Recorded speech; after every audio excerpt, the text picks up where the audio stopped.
Sabarmati railway સ્ટેશનનું parking બન્યું અસામાજિક તત્વોનો અડ્ડો। સાબરમતી રેલવે સ્ટેશનના પાર્કિંગમાં રેલવે એન્જિનના નીચેના ભાગે દારૂની બોટલો મળી। ગુજરાતના દરેક પોલીસ સ્ટેશનમાં શરૂ થશે સાંત્વના કેન્દ્ર। ફેબ્રુઆરીથી woman help desk, child welfare police officer અભિયાન સહિતની 4 સેવા એક જ છત નીચે મળશે। સાઉથ બોપલના ભાંગેડુ બિલ્ડરે જૂનાગઢમાં બેંકને પણ ચૂનો ચોપડ્યો। પ્રીવી લોનના ખાતામાંથી હિરેન કારિયા 13 કરોડ મેળવ્યા। 20 દિવસ બાદ ઝડપાયેલો આરોપી 14 દિવસના રિમાન્ડ ઉપર। 100 રૂપિયાની રકઝકમાં પેટ્રોલ બોમ્બથી હુમલો। રાજકોટની નકળંગ ટી સ્ટોલ પર રાત્રે ખોફનાક કૃત્ય।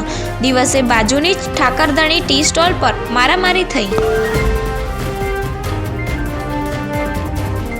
ઉત્તરાયણનો ઉત્સાહ શોકમાં ગરકાવ થયો। વડોદરાના મજાતણ કરખડી રોડ પર પતંગની દોરીથી યુવાનનું ગળું કપાતા મોત। પેટ્રોલ પુરાવી પરત ફરતો હતો।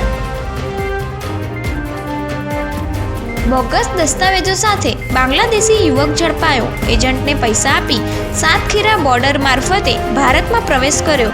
1.5 વર્ષથી સુરતની ઝૂંપડપટ્ટીમાં રહેતો હતો।